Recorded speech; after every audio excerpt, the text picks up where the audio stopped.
Hello everybody. In the last class, we discussed about the syllabus outline to internal security. Today, I'll be taking you to introduction to internal security. Now, why do you think I have to introduce this topic to you? See, one reason is we need to understand this topic, like what and all we'll be targeting here. Plus, it is also going to be helpful to you in giving that much needed introduction or the body or the conclusion of your mains answer. Ultimately, the purpose of all this preparation is what? To write a very good answer for UPSC. So without any further delay, let me take you to the core topics that we will be handling today in this particular session. Nothing hardcore, everything will be very simple to the point. A surface level information is going to be given to you so that your understanding of the subject will improve even more further.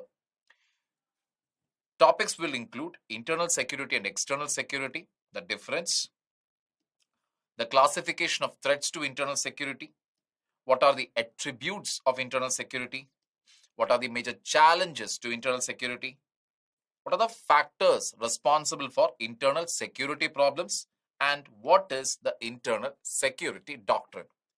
These will be the topics that will be covering today in our module. Clear? Pretty much simple. So without any further delay, let me take you to the very first topic, which is defining what is internal security. Now, you would have studied about left-wing extremism, cyber security, Maoism, etc. But finally, UPSC will have something as simple as what is internal security. It is enough to throw you off track. So we should understand what is internal security, and the simplest of definitions is it is the security of a country within its borders. Number one. Number two, it is about maintaining peace within the borders by upholding the law of the land. Total rule of law being maintained. Total peace. No terrorism, no communalism, no hate crimes, no left-wing extremism, no insurgency, nothing at all. Getting that idea? Sounds very, utopian almost, but then that is what we should be striving to achieve. And it comes under the purview of Ministry of Home Affairs. So Ministry of Home Affairs is the ministry that is responsible for handling internal security related challenges. And through the various forces under the Ministry of Home Affairs, that is the police and the paramilitary forces, this is implemented. In certain cases, the armed forces comprising of the army is involved here, especially where in AFSPA in the disturbed regions. Clear so far? So what is internal security? Who handles it? And then which are the agencies responsible of implementation? That's it. That's all about it. Not so tough, right? Moving on. So now that we have defined what is internal security, let us try to understand what is the difference between internal security and external security. So internal security starts with the definition, security within the territory. External security means what? Against external aggression, how to maintain the security. Correct? It could be an attack from a terror group, or it could be an attack from another country's army. While internal security is about maintaining peace and order by upholding the law of the land, external security is about ensuring sovereignty of the nation while maintaining diplomatic relation. What do you mean by maintaining sovereignty? That is, we are not below anybody. Our external or diplomatic relations are completely independent. And when we maintain these diplomatic relationships, our primary concern is what? India. What is beneficial for India, that stand only we will take. We are not going to bow down or bend down. Case in point, Galvin Valley attack took place. India was not ready to bend. India was not ready to bow down. Clear? Moving on, sovereignty within territory. Yes, we will maintain sovereignty within territory. No left-wing extreme group, no insurgent group in India will allowed to be, bypass or overtake or have an upper hand over the Indian government. Who is the Indian government again? It is the government elected by the people, for the people, and of the people. That is ultimately, it is the people that is important, not an insurgent group or not a terror group. Similarly, external security is about maintaining external sovereignty. Like I already told you, it is ultimately the country is supreme. So for us, India's, what is it, objectives are more important than any other country's agenda. Clear? Police and CAPF, that is a Central Armed Police Force, are responsible for the maintenance. When it comes to external security, it is the sole responsibility of the army.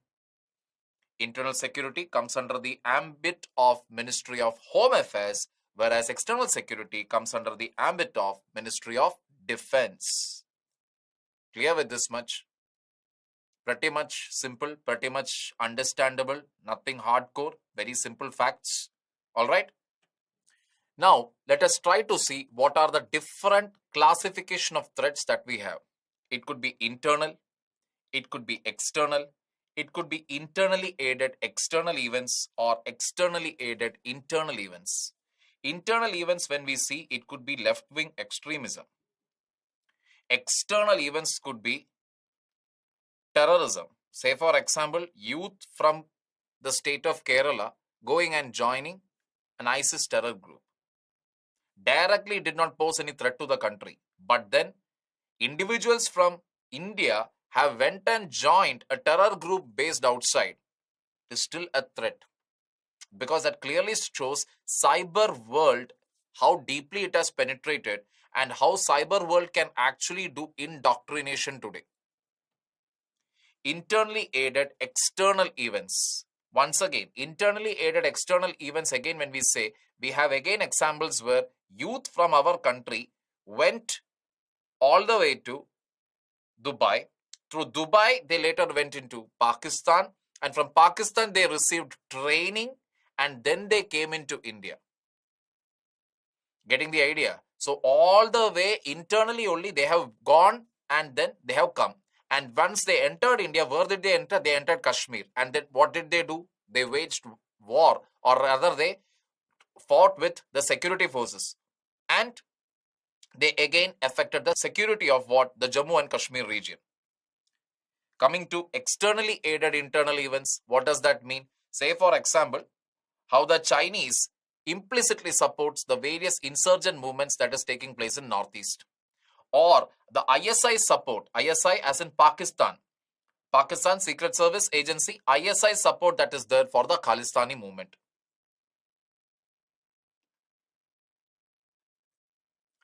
Clear, people?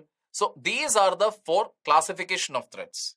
So each one of these threats has something unique. So each threat requires a different perspective. But yet again, for most of these threats have many commonalities.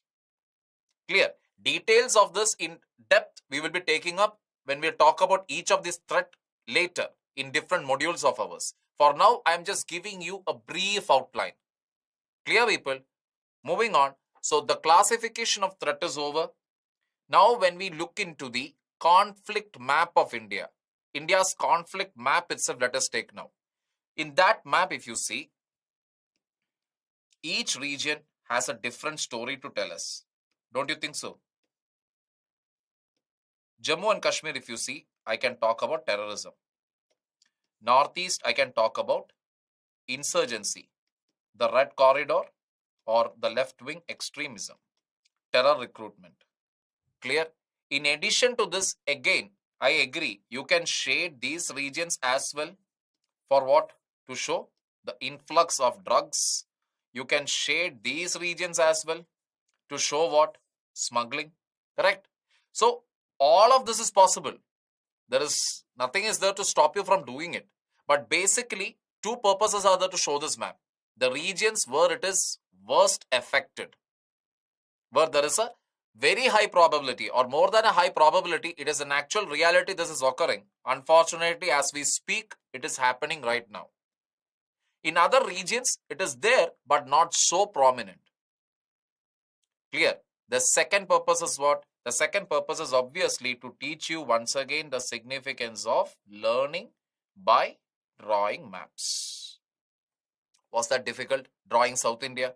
Similarly, if you practice with North India also, things will become easy for you to write beautiful mains answers.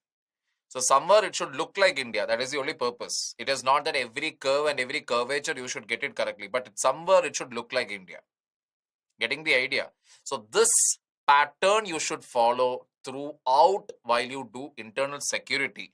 Throughout when you do any GS paper, or even for that matter, if at all your optional is geography, okay. But if you are doing with any other GS papers, wherever possible, learn to draw the Indian map as well as the world map.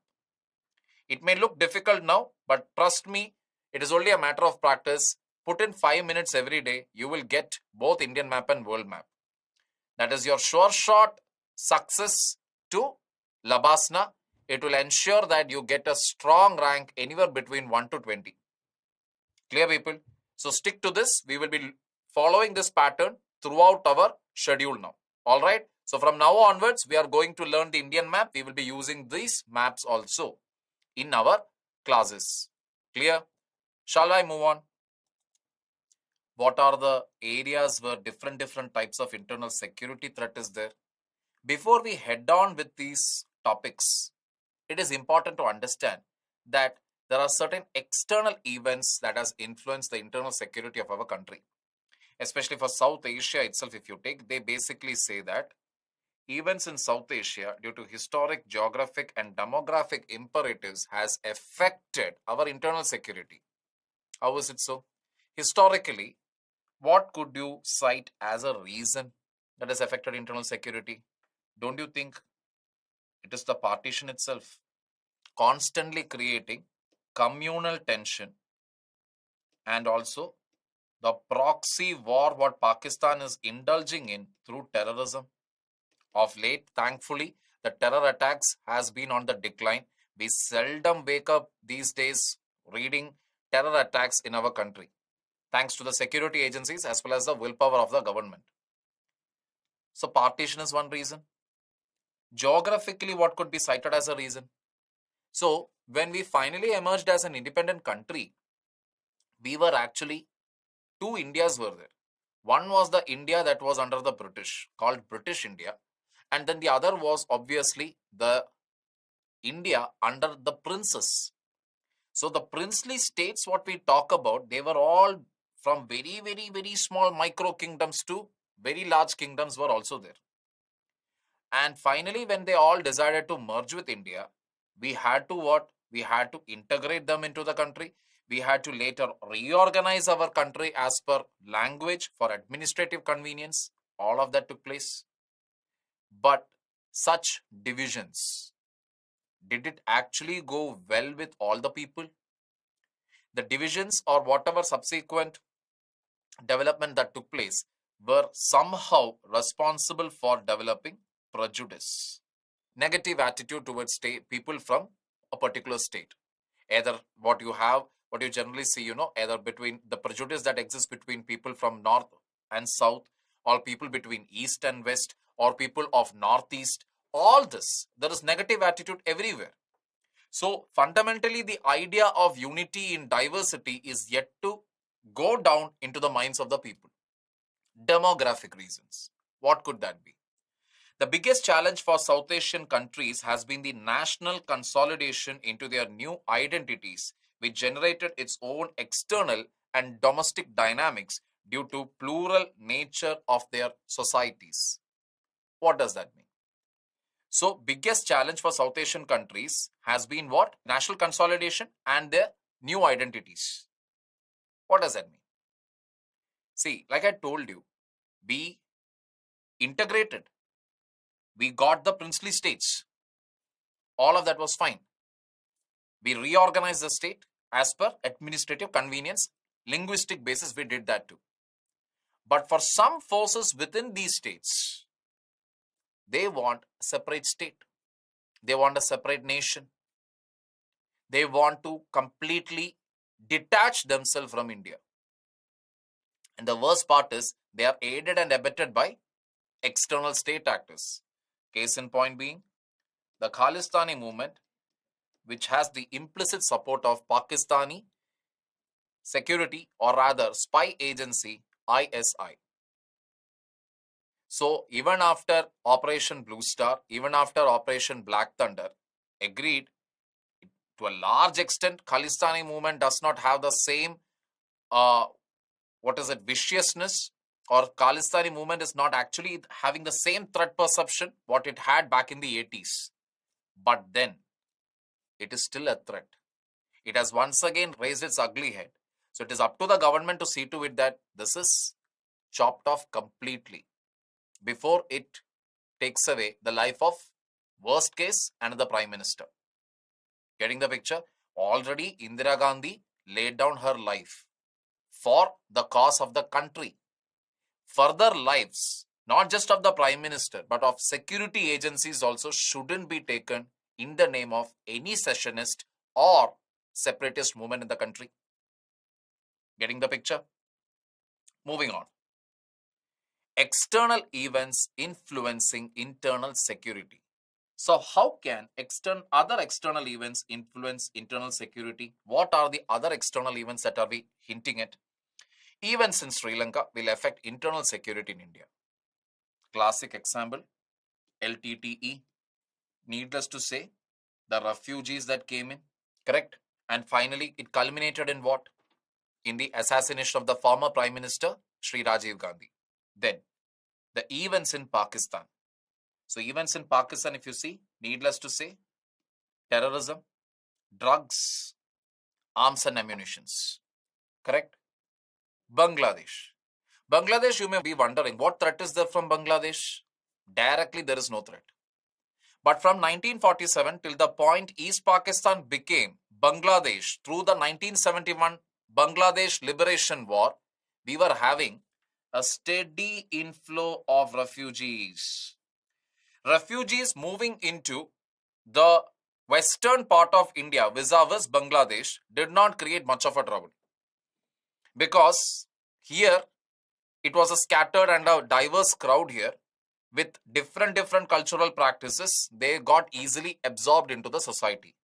But in the case of Northeast, where people have their own indigenous distinct culture, what ended up happening was that the demography of the region changed. Where, case in point being, the whole beginning of Assam Students Union movement, if you see, it started from where?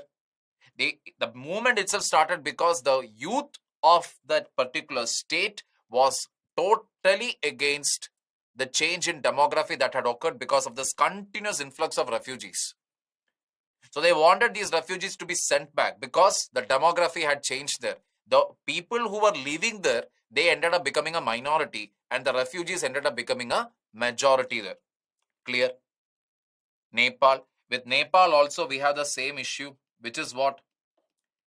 Drugs, arms, and occasionally counterfeit currency. Agreed, counterfeit currency as a point, you can include it even in under Pakistan. Bangladesh, not much, but yes, there are reports of the same. That also you can put up over here. Clear? Last but not the least, Myanmar. Once again, the same confusion may arise. Myanmar, we don't have any issue. I don't remember reading anything in the paper. Directly, we don't have any issue with Myanmar. In fact, we don't even have a refugee issue from the side of Myanmar. Yes, Rohingya Muslims are there. Agreed. But that has started happening very recently only.